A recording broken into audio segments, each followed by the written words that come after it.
എല്ലാവർക്കും PSC സഹായിലോട്ട് സ്വാഗതം. PSC സ്ഥിരമായിട്ട് ജിയോഗ്രഫിയിൽ നിന്നും ചോദിക്കുന്ന ചോദ്യോത്തരങ്ങളാണ് ഇവിടെ ഉൾപ്പെടുത്തിയിരിക്കുന്നത്. തീർച്ചയായും നിങ്ങൾ ഇത് കാണുക, സപ്പോർട്ട് നൽകുക. നമുക്ക് വീഡിയോയിലോട്ട് പോകാം. ആദ്യത്തെ ക്വസ്റ്റ്യൻ, ജിയോഗ്രഫി എന്ന പദം ആദ്യമായി ഉപയോഗിച്ചത് ഇറാത്തോസ്തനീസ് ആണ്. ജിയോഗ്രഫി എന്ന പദം ആദ്യമായി ഉപയോഗിച്ചത് ഇറാത്തോസ്തനീസ്. ഭൂമിയുടെ ചുറ്റളവ് ആദ്യമായി കണക്കാക്കിയത് ഇറാത്തോസ്തനീസ് ആണ്. ഭൂമിയുടെ ചുറ്റളവ് ആദ്യമായി കണക്കാക്കിയത് ഇറാത്തോസ്തനീസ്. ഭൂമിശാസ്ത്രത്തിൻ്റെ പിതാവ് ടോളമി. ഭൂമിശാസ്ത്രത്തിൻ്റെ പിതാവ് ടോളമി. ഭൗമകേന്ദ്ര സിദ്ധാന്തം ആവിഷ്കരിച്ചത് ടോളമി. ഭൗമകേന്ദ്ര സിദ്ധാന്തം ആവിഷ്കരിച്ചത് ടോളമി. സൗരയൂഥ സിദ്ധാന്തത്തിൻ്റെ ഉപജ്ഞാതാവ് കോപ്പർനിക്കസ്. സൗരയൂഥ സിദ്ധാന്തത്തിൻ്റെ ഉപജ്ഞാതാവ് കോപ്പർനിക്കസ്. ഭൂമിക്ക് ഏറ്റവും കൂടുതൽ ഭ്രമണ വേഗതയുള്ളത് ഭൂമധ്യരേഖയിൽ. ഭൂമിക്ക് ഏറ്റവും കൂടുതൽ ഭ്രമണ വേഗതയുള്ളത് ഭൂമധ്യരേഖയിൽ. ഭൂമി സൂര്യനെ ചുറ്റുന്നുവെന്ന് AD 5-ാം ശതകത്തിൽ കണ്ടെത്തിയ ഇന്ത്യൻ ശാസ്ത്രജ്ഞൻ ആര്യഭടൻ. ഭൂമി സൂര്യനെ ചുറ്റുന്നുവെന്ന് AD 5-ാം ശതകത്തിൽ കണ്ടെത്തിയ ഇന്ത്യൻ ശാസ്ത്രജ്ഞൻ ആര്യഭടൻ. ഭൂമിയുടെ പലായന പ്രവേഗം 11.2 km/s. ഭൂമിയുടെ പലായന പ്രവേഗം 11.2 km/s. ഭൂമിയുടെ പ്രായം ഏകദേശം 460 കോടി വർഷം. ഭൂമിയുടെ പ്രായം ഏകദേശം 460 കോടി വർഷം. അടുത്ത ക്വസ്റ്റ്യൻ, മാതൃഭൂഖണ്ഡം എന്ന പേരിൽ അറിയപ്പെട്ടിരുന്ന ഭൂഖണ്ഡം പാൻജിയ. മാതൃഭൂഖണ്ഡം എന്ന പേരിൽ അറിയപ്പെട്ടിരുന്ന ഭൂഖണ്ഡം പാൻജിയ. വൻകര വിസ്ഥാപന സിദ്ധാന്തം ആവിഷ്കരിച്ചത് ആൽഫ്രഡ് വെഗ്നർ, ജർമ്മനി, 1912. വൻകര വിസ്ഥാപന സിദ്ധാന്തം ആവിഷ്കരിച്ചത് ആൽഫ്രഡ് വെഗ്നർ, ജർമ്മനി, 1912. ഫലകചലന സിദ്ധാന്തം ആവിഷ്കരിച്ചത് അർണോൾഡ് ഹോംസ്. ഫലകചലന സിദ്ധാന്തം ആവിഷ്കരിച്ചത് അർണോൾഡ് ഹോംസ്. ഭൂമിയുടെ ഏറ്റവും ഉയർന്ന കരഭാഗം എവറസ്റ്റ്. ഭൂമിയുടെ ഏറ്റവും ഉയർന്ന കരഭാഗം എവറസ്റ്റ്. ഭൂമിയുടെ ഏറ്റവും താഴ്ന്ന കരഭാഗം ചാവുകടലിൻ്റെ തീരം. ഭൂമിയുടെ ഏറ്റവും താഴ്ന്ന കരഭാഗം ചാവുകടലിൻ്റെ തീരം. ഭൂമിയുടെ ഏറ്റവും ആഴം കൂടിയ ഭാഗം മറിയാന ട്രെഞ്ച്, പസഫിക്. ഭൂമിയുടെ ഏറ്റവും ആഴം കൂടിയ ഭാഗം മറിയാന ട്രെഞ്ച്, പസഫിക്. ഭൂമിയുടെ ഏറ്റവും പുറമേയുള്ള പാളി ഭൂവൽക്കം. ഭൂമിയുടെ ഏറ്റവും പുറമേയുള്ള പാളി ഭൂവൽക്കം. ഭൂകമ്പ മാപ്പിനി ആദ്യമായി ഉപയോഗിച്ചത് ചൈനക്കാർ. ഭൂകമ്പ മാപ്പിനി ആദ്യമായി ഉപയോഗിച്ചത് ചൈനക്കാർ. ഭൂകമ്പ തരംഗങ്ങൾ രേഖപ്പെടുത്താൻ ഉപയോഗിക്കുന്ന ഉപകരണം സീസ്മോഗ്രാഫ്. ഭൂകമ്പ തരംഗങ്ങൾ രേഖപ്പെടുത്താൻ ഉപയോഗിക്കുന്ന ഉപകരണം സീസ്മോഗ്രാഫ്.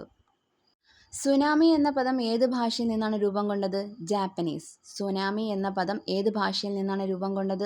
ജാപ്പനീസ്. ഈ ക്വസ്റ്റ്യൻസ് എല്ലാം മുൻകാല വർഷങ്ങളിൽ ചോദിച്ചിട്ടുള്ള ക്വസ്റ്റ്യൻസ് ആണ്. ഇനി ചോദിക്കാൻ ചാൻസ് ഉള്ളതുമാണ്. ഓക്കെ, നമുക്ക് ക്വസ്റ്റ്യനിലോട്ട് പോവാം. തുടർ ഭൂകമ്പങ്ങളുടെ നാട് എന്നറിയപ്പെടുന്നത് ഹെയ്ത്തി. തുടർ ഭൂകമ്പങ്ങളുടെ നാട് എന്നറിയപ്പെടുന്നത് ഹെയ്ത്തി. ഉത്തരാർദ്ധഗോളത്തിൽ ഏറ്റവും ദൈർഘ്യമേറിയ പകൽ അനുഭവപ്പെടുന്നത് എന്നാണ്? ജൂൺ 21. ഉത്തരാർദ്ധഗോളത്തിൽ ഏറ്റവും ദൈർഘ്യമേറിയ പകൽ അനുഭവപ്പെടുന്നത് ജൂൺ 21. ഉത്തരാർദ്ധഗോളത്തിൽ ഏറ്റവും ദൈർഘ്യമേറിയ രാത്രി അനുഭവപ്പെടുന്നത് എന്നാണ്? ഡിസംബർ 22. ഉത്തരാർദ്ധഗോളത്തിൽ ഏറ്റവും ദൈർഘ്യമേറിയ രാത്രി അനുഭവപ്പെടുന്നത് December 22.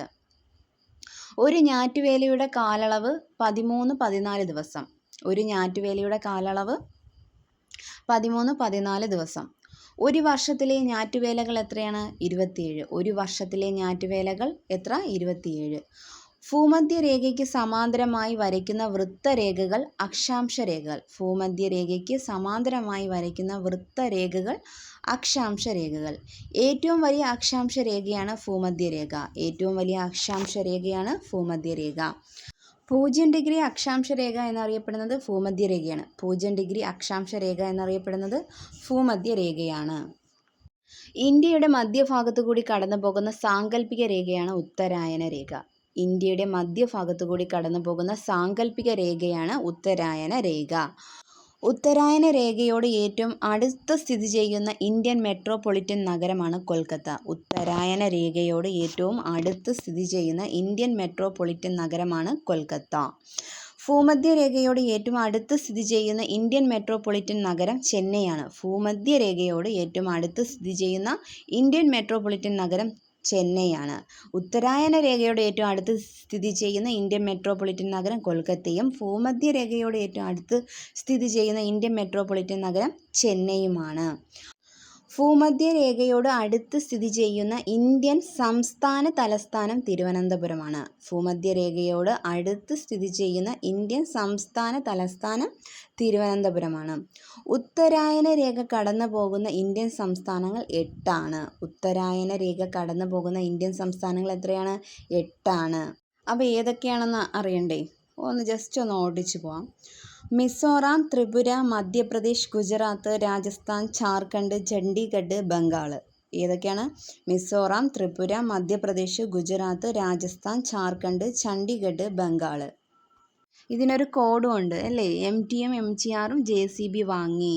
MTA M Mizoram, T Tripura, MGR Madhya Pradesh, G Gujarat, R Rajasthan, J Jharkhand, C Chhattisgarh, B Bengal. ഈ കോഡ് നമ്മുടെ അല്ല, വേറെ ആരോ എടുത്ത കോഡാണ്. അത് കൊള്ളാമെന്ന് തോന്നിയതുകൊണ്ട് ഇതിനകത്ത് ഇട്ടെന്നേ ഉള്ളൂ. ഓക്കെ, ബാക്കി നോക്കാം. അടുത്ത ക്വസ്റ്റ്യൻ. ഭൂമധ്യരേഖ കടന്നു പോകുന്ന ഏറ്റവും വലിയ രാജ്യം ബ്രസീലാണ്. ഭൂമധ്യരേഖ കടന്നു പോകുന്ന ഏറ്റവും വലിയ രാജ്യം ബ്രസീൽ. ഭൂമധ്യരേഖ കടന്നു പോകുന്ന ഏക ഏഷ്യൻ രാജ്യം ഇന്തോനേഷ്യയാണ്. ഭൂമധ്യരേഖ കടന്നു പോകുന്ന ഏക ഏഷ്യൻ രാജ്യമാണ് ഇന്തോനേഷ്യ. ഭൂമധ്യരേഖയും ഉത്തരായന രേഖയും ദക്ഷിണായന രേഖയും കടന്നു പോകുന്ന വൻകരയാണ് ആഫ്രിക്ക. ഭൂമധ്യരേഖയും ഉത്തരായന രേഖയും ദക്ഷിണായന രേഖയും കടന്നു പോകുന്ന വൻകര ആഫ്രിക്ക. ഭൗമോപരിതലത്തിലെ ആകെ അക്ഷാംശ രേഖകളുടെ എണ്ണം 181. ഭൗമോപരിതലത്തിലെ ആകെ അക്ഷാംശ രേഖകളുടെ എണ്ണം 181. ഉത്തരധ്രുവത്തിൽ ആദ്യമായി കാലുകുത്തിയത് റോബർട്ട് പിയറിയാണ്. ഉത്തരധ്രുവത്തിൽ ആദ്യമായി കാലുകുത്തിയത് റോബർട്ട് പിയറി. ദക്ഷിണധ്രുവത്തിൽ ആദ്യമായി കാലുകുത്തിയത് റൊണാൾഡ് അമുണ്ട്സെൻ ആണ്. ദക്ഷിണധ്രുവത്തിൽ ആദ്യമായി കാലുകുത്തിയത് റൊണാൾഡ് അമുണ്ട്സെൻ ആണ്. 0° രേഖാംശരേഖ ഗ്രീനിച്ച് രേഖയാണ്. 0° രേഖാംശരേഖ ഗ്രീനിച്ച് രേഖ. ഏറ്റവും കൂടുതൽ സമയമേഖലകളുള്ള രാജ്യം ഫ്രാൻസ് ആണ്. 12 ആണ് ഏറ്റവും കൂടുതൽ സമയമേഖലകളുള്ള രാജ്യം ഫ്രാൻസ്. ഏഷ്യയിൽ ഏറ്റവും കൂടുതൽ സമയമേഖലയുള്ള രാജ്യം ഇന്തോനേഷ്യയാണ്. ഏഷ്യയിൽ ഏറ്റവും കൂടുതൽ സമയമേഖലകളുള്ള രാജ്യം ഇന്തോനേഷ്യ. ഇന്ത്യൻ പ്രാദേശിക സമയം കണക്കാക്കുന്നത് ഏത് രേഖാംശരേഖയെ അടിസ്ഥാനമാക്കിയാണ്? 82.5° കിഴക്ക് രേഖാംശരേഖയെ അടിസ്ഥാനമാക്കിയാണ്. ഇന്ത്യൻ പ്രാദേശിക സമയം കണക്കാക്കുന്നത് ഏത് രേഖാംശരേഖയെ അടിസ്ഥാനമാക്കിയാണ്? 82.5° കിഴക്ക് രേഖാംശരേഖയെ അടിസ്ഥാനമാക്കിയാണ്. ഇന്ത്യൻ സ്റ്റാൻഡേർഡ് സമയം ഗ്രീനിച്ച് സമയത്തേക്കാൾ എത്ര മുന്നിലാണ്? 5.5 മണിക്കൂർ. 5.5 മണിക്കൂർ. ഇന്ത്യൻ സ്റ്റാൻഡേർഡ് സമയം ഗ്രീനിച്ച് സമയത്തേക്കാൾ എത്ര മുന്നിലാണ്? 5.5 മണിക്കൂർ. ഇത് PSC സ്ഥിരമായിട്ട് ചോദിക്കുന്ന ഒരു ക്വസ്റ്റ്യൻ ആണ്. ഭൂമിയിലെ സമയമേഖലകൾ എത്രയാണ്? 24. ഭൂമിയിലെ സമയമേഖലകൾ 24. ഗ്രീനിച്ചിൽ നിന്ന് 180° അകലെയുള്ള രേഖാംശരേഖയാണ് അന്താരാഷ്ട്ര ദിനാങ്ക രേഖ. ഗ്രീനിച്ചിൽ നിന്നാണ് കേട്ടോ. ഗ്രീനിച്ചിൽ നിന്ന് 180° അകലെയുള്ള രേഖാംശരേഖയാണ് അന്താരാഷ്ട്ര ദിനാങ്ക രേഖ. അന്താരാഷ്ട്ര ദിനാങ്ക രേഖ കടന്നു പോകുന്ന കടലിടുക്കാണ് ബെറിങ് കടലിടുക്ക്. അന്താരാഷ്ട്ര ദിനാങ്ക രേഖ കടന്നു പോകുന്ന കടലിടുക്ക് ബെറിങ് കടലിടുക്ക്. അന്തരീക്ഷത്തിൽ കൂടുതലുള്ള വാതകം നൈട്രജൻ. അന്തരീക്ഷത്തിൽ കൂടുതലുള്ള വാതകം നൈട്രജൻ. ഭൂമിയുടെ പ്രതലത്തോട് ഏറ്റവും ചേർന്നുള്ള അന്തരീക്ഷ പാളിയാണ് ട്രോപ്പോസ്ഫിയർ. ഭൂമിയുടെ പ്രതലത്തോട് ഏറ്റവും ചേർന്നുള്ള അന്തരീക്ഷ പാളിയാണ് ട്രോപ്പോസ്ഫിയർ. ജൈവമണ്ഡലം സ്ഥിതി ചെയ്യുന്ന അന്തരീക്ഷ പാളി ട്രോപ്പോസ്ഫിയർ ആണ്. ജൈവമണ്ഡലം സ്ഥിതി ചെയ്യുന്ന അന്തരീക്ഷ പാളി ട്രോപ്പോസ്ഫിയർ. ഓസോൺ പാളി സ്ഥിതി ചെയ്യുന്നത് സ്ട്രാറ്റോസ്ഫിയർ. ഓസോൺ പാളി സ്ഥിതി ചെയ്യുന്നത് സ്ട്രാറ്റോസ്ഫിയർ. സൂര്യൻ്റെ അൾട്രാ വയലറ്റ് രശ്മികളിൽ നിന്നും ഭൂമിയെ സംരക്ഷിക്കുന്നത് ഓസോൺ പാളിയാണ്. സൂര്യൻ്റെ അൾട്രാ വയലറ്റ് രശ്മികളിൽ നിന്നും ഭൂമിയെ സംരക്ഷിക്കുന്നത് ഓസോൺ പാളിയാണ്. ഓസോൺ പടലം തകരാനുള്ള കാരണം ക്ലോറോഫ്ലൂറോ കാർബണും കാർബൺ മോണോക്സൈഡുമാണ്. ഓസോൺ പടലം തകരാനുള്ള കാരണം ക്ലോറോഫ്ലൂറോ കാർബണും കാർബൺ മോണോക്സൈഡുമാണ്. ഓസോണിൻ്റെ അളവ് രേഖപ്പെടുത്തുന്ന യൂണിറ്റ് ടോപ്സൺ യൂണിറ്റ്. ഓസോണിൻ്റെ അളവ് രേഖപ്പെടുത്തുന്ന യൂണിറ്റാണ് ടോപ്സൺ യൂണിറ്റ്. ഓസോൺ ദിനം സെപ്റ്റംബർ 16 ആണ്. ഓസോൺ ദിനം സെപ്റ്റംബർ 16. അന്തരീക്ഷത്തിലെ താഴ്ന്ന ഊഷ്മാവ് ഏത് മണ്ഡലത്തിലാണ്? മീസോസ്ഫിയറിൽ. അന്തരീക്ഷത്തിലെ താഴ്ന്ന ഊഷ്മാവ് മീസോസ്ഫിയറിലാണ്. ജെറ്റ് വിമാനങ്ങളുടെ സഞ്ചാരത്തിന് യോഗ്യമായ മണ്ഡലമാണ് സ്ട്രാറ്റോസ്ഫിയർ. ജെറ്റ് വിമാനങ്ങളുടെ സഞ്ചാരത്തിന് യോഗ്യമായ മണ്ഡലമാണ് സ്ട്രാറ്റോസ്ഫിയർ. റേഡിയോ തരംഗങ്ങൾ സഞ്ചരിക്കുന്ന അന്തരീക്ഷ മണ്ഡലം അയണോസ്ഫിയർ ആണ്. റേഡിയോ തരംഗങ്ങൾ സഞ്ചരിക്കുന്ന അന്തരീക്ഷ മണ്ഡലം അയണോസ്ഫിയർ. പ്രകാശ സംശ്ലേഷണ സമയത്ത് ഓസോൺ പുറത്തുവിടുന്ന സസ്യം തുളസിയാണ്. പ്രകാശ സംശ്ലേഷണ സമയത്ത് ഓസോൺ പുറത്തുവിടുന്ന സസ്യം തുളസിയാണ്. അൾട്രാ വയലറ്റ് കിരണങ്ങൾ അധികമായി ഏറ്റാൽ ശോഷണം സംഭവിക്കുന്ന കാർഷിക വിള നെല്ലാണ്. എന്താണ്? അൾട്രാ വയലറ്റ് കിരണങ്ങൾ അധികമായി ഏറ്റാൽ ശോഷണം സംഭവിക്കുന്ന കാർഷിക വിള നെല്ലാണ്. സൂര്യകിരണം ഭൂമിയിൽ എത്താൻ എടുക്കുന്ന സമയം 500 സെക്കൻഡാണ്. സൂര്യകിരണം ഭൂമിയിൽ എത്താൻ എടുക്കുന്ന സമയം 500 സെക്കൻഡാണ്. അന്തരീക്ഷ മർദ്ദം അളക്കാൻ ഉപയോഗിക്കുന്ന ഉപകരണം ബാരോമീറ്ററാണ്. അന്തരീക്ഷ മർദ്ദം അളക്കാൻ ഉപയോഗിക്കുന്ന ഉപകരണം ബാരോമീറ്റർ. ബാരോമീറ്റർ കണ്ടുപിടിച്ചത് ടോറിസെല്ലിയാണ്. ബാരോമീറ്റർ കണ്ടുപിടിച്ചത് ടോറിസെല്ലി. ബാരോമീറ്ററിൻ്റെ നിരപ്പ് ഉയരുന്നത് സൂചിപ്പിക്കുന്നത് പ്രസന്നമായ കാലാവസ്ഥയാണ്. ബാരോമീറ്ററിൻ്റെ നിരപ്പ് ഉയരുന്നത് സൂചിപ്പിക്കുന്നത് പ്രസന്നമായ കാലാവസ്ഥ. ബാരോമീറ്ററിൻ്റെ നിരപ്പ് പെട്ടെന്ന് താഴുന്നത് സൂചിപ്പിക്കുന്നത് കൊടുങ്കാറ്റിനെ. ബാരോമീറ്ററിൻ്റെ നിരപ്പ് പെട്ടെന്ന് താഴുന്നത് സൂചിപ്പിക്കുന്നത് കൊടുങ്കാറ്റിനെയാണ്. ഇടിമിന്നലോട് കൂടിയ കനത്ത മഴയ്ക്ക് കാരണമാകുന്ന മേഘങ്ങളാണ് ക്യുമുലോനിംബസ്. ഇടിമിന്നലോട് കൂടിയ കനത്ത മഴയ്ക്ക് കാരണമാകുന്ന മേഘങ്ങൾ ക്യുമുലോ നിംബസ് ആണ്. ചൂലിൻ്റെ ആകൃതിയിൽ കാണപ്പെടുന്ന മേഘങ്ങളാണ് സിറസ് മേഘങ്ങൾ. ചൂലിൻ്റെ ആകൃതിയിൽ കാണപ്പെടുന്ന മേഘങ്ങൾ സിറസ് മേഘങ്ങൾ. പഞ്ഞിക്കെട്ടുകൾ പോലെ കാണപ്പെടുന്ന മേഘങ്ങളാണ് ക്യൂമുലസ്.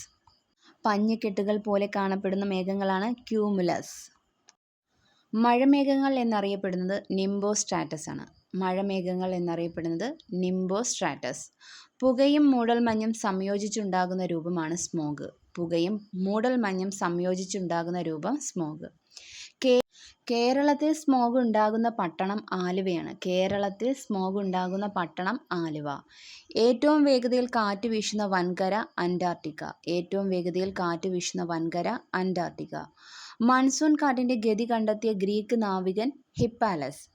മൺസൂൺ കാറ്റിൻ്റെ ഗതി കണ്ടെത്തിയ ഗ്രീക്ക് നാവികൻ ഹിപ്പാലസ്. പകൽ സമയത്ത് കടലിൽ നിന്നും കരയിലേക്ക് വീശുന്ന കാറ്റുകളാണ് കടൽക്കാറ്റ്. അതിൽ തന്നെ ഉത്തരമുണ്ട്. പകൽ സമയത്ത് കടലിൽ നിന്ന് കരയിലേക്കാണ്. അപ്പോൾ കടൽക്കാറ്റ്. പകൽ സമയത്ത് കടലിൽ നിന്നും കരയിലേക്ക് വീശുന്ന കാറ്റുകൾ കടൽക്കാറ്റ്. രാത്രി സമയത്ത് കരയിൽ നിന്നും കടലിലേക്ക് വീശുന്ന കാറ്റുകളാണ് കരക്കാറ്റ്. രാത്രി സമയത്ത് കരയിൽ നിന്നും കടലിലേക്ക് വീശുന്ന കാറ്റുകൾ കരക്കാറ്റ്. മുന്തിരിക്കുലകൾ പാകമാകാൻ സഹായിക്കുന്ന പ്രാദേശിക വാദം ഫൊൻ. മുന്തിരിക്കുലകൾ പാകമാകാൻ സഹായിക്കുന്ന പ്രാദേശിക വാദം ഫൊൻ. മഞ്ഞ് തിന്നുന്നവൻ എന്നറിയപ്പെടുന്ന പ്രാദേശിക വാദം ചിനൂക്ക്. മഞ്ഞ് തിന്നുന്നവൻ എന്നറിയപ്പെടുന്ന പ്രാദേശിക വാദം ചിനൂക്ക്. ഏത് പ്രദേശത്തെ ചക്രവാതമാണ് വില്ലി വില്ലീസ്? ആസ്ട്രേലിയ. ഏത് പ്രദേശത്തെ ചക്രവാതമാണ് വില്ലി വില്ലീസ്? ആസ്ട്രേലിയ. ടൊർണാഡോ എവിടുത്തെ പ്രധാന ചക്രവാതമാണ്? അമേരിക്ക. ടൊർണാഡോ എവിടുത്തെ പ്രധാന ചക്രവാതമാണ്? അമേരിക്കയിലെ. ശിലകളുടെ മാതാവ് എന്നറിയപ്പെടുന്നത് ആഗ്നേയശില. ശിലകളുടെ മാതാവ് എന്നറിയപ്പെടുന്നത് ആഗ്നേയശില. ഫോസിലുകൾ കാണപ്പെടുന്ന ശില അവസാദശിലയാണ്. ഫോസിലുകൾ കാണപ്പെടുന്ന ശില അവസാദശില. ശിലാതൈലം എന്നറിയപ്പെടുന്നത് പെട്രോളാണ്. ശിലാതൈലം എന്നറിയപ്പെടുന്നത് പെട്രോള്. പ്രകാശത്തിൻ്റെ അപവർത്തനം മുഖേന മരുഭൂമികളിൽ ഉണ്ടാകുന്ന പ്രതിഭാസമാണ് മരീചിക. പ്രകാശത്തിൻ്റെ അപവർത്തനം മുഖേന മരുഭൂമികളിൽ ഉണ്ടാകുന്ന പ്രതിഭാസം മരീചിക. ഭൂമിയിലെ ഏറ്റവും വരണ്ട പ്രദേശമാണ് അറ്റക്കാമ, ചിലി. ഭൂമിയിലെ ഏറ്റവും വരണ്ട പ്രദേശം Atacama, Chile. Great Indian desert എന്നറിയപ്പെടുന്നത് താർ മരുഭൂമിയാണ്. ഗ്രേറ്റ് ഇന്ത്യൻ ഡെസേർട്ട് എന്നറിയപ്പെടുന്നത് താർ മരുഭൂമി. ഏറ്റവും കൂടുതൽ മരുഭൂമികളുള്ള ഭൂഖണ്ഡം ആഫ്രിക്കയാണ്. ഏറ്റവും കൂടുതൽ മരുഭൂമികളുള്ള ഭൂഖണ്ഡം ആഫ്രിക്ക. മരുഭൂഖണ്ഡം എന്നറിയപ്പെടുന്നത് അന്റാർട്ടിക്ക. മരുഭൂഖണ്ഡം എന്നറിയപ്പെടുന്നത് അന്റാർട്ടിക്ക. ഫോസിൽ മരുഭൂമി എന്നറിയപ്പെടുന്നത് കലഹാരി, ആഫ്രിക്ക. ഫോസിൽ മരുഭൂമി എന്നറിയപ്പെടുന്നത് കലഹാരി, ആഫ്രിക്ക. വരണ്ട കടൽ എന്നറിയപ്പെടുന്നത് ഗോബി മരുഭൂമി, മംഗോളിയ. വരണ്ട കടൽ എന്നറിയപ്പെടുന്നത് ഗോബി മരുഭൂമി, മംഗോളിയ. മരണത്തിൻ്റെ മരുഭൂമി എന്നറിയപ്പെടുന്നത് തക് ലമക്കാൻ മരുഭൂമി, ചൈന. മരണത്തിൻ്റെ മരുഭൂമി എന്നറിയപ്പെടുന്നത് തക് ലമക്കാൻ മരുഭൂമി, ചൈന. ലോകത്തിലെ ഏറ്റവും വലുതും പ്രായം കുറഞ്ഞതുമായ പർവ്വതനിരയാണ് ഹിമാലയം. ലോകത്തിലെ ഏറ്റവും വലുതും പ്രായം കുറഞ്ഞതുമായ പർവ്വതനിരയാണ് ഹിമാലയം. ആൽപ്സ് പർവ്വതനിരയുടെ മുകളിലുണ്ടായ വിമാനാപകടത്തിൽ കൊല്ലപ്പെട്ട ഇന്ത്യൻ ശാസ്ത്രജ്ഞനാണ് ഹോമി ജെ ഫാഫ.